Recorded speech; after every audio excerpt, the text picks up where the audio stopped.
nous on s'oriente vers un sujet de contestation de l'entente. Pourquoi? Tout simplement parce qu'on est dans un cadre économique contraint à La Réunion, très contraint. Et donc, on va défendre ce point de vue. Le Sidelec,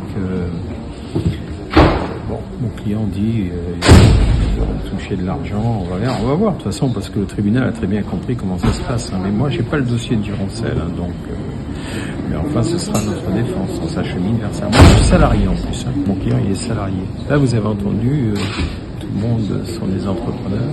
Mon client, moi, il est salarié, donc aux ordres. Il obéit aux ordres. Les patrons, les grands patrons de Vinci. Le système de corruption,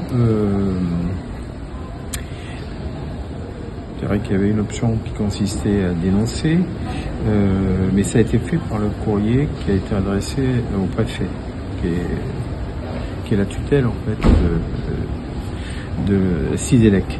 Donc il y a eu une dénonce, mais il y a eu beaucoup de discussions qui ont précédé pour expliquer qu'il y avait des problèmes.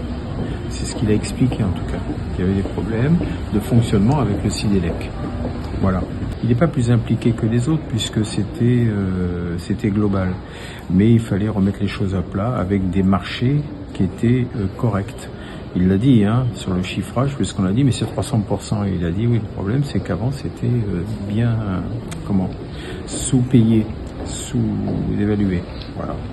Donc non, on pourrait le présenter justement comme la pièce maîtresse. Mais lui, il est salarié. Donc ne prend aucune décision. Il l'a dit, je ne sais pas si vous avez entendu. Chaque fois, il en réfère à la hiérarchie, à sa hiérarchie.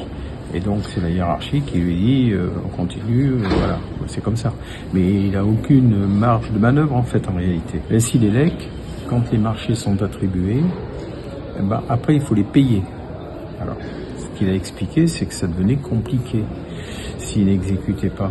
Parce que eux, le Sidelec ne paye pas, c'est toute une histoire. En fait, voilà, ça se passe mal entre l'entreprise et le Sidelec. Il y a beaucoup de moyens de pression, en fait, en réalité. C'est ce qu'il a expliqué. Il était sous pression parce qu'en fait, il y a des marchés qui se sont attribués, puis ce sont des entreprises là qui ont des salariés quand même.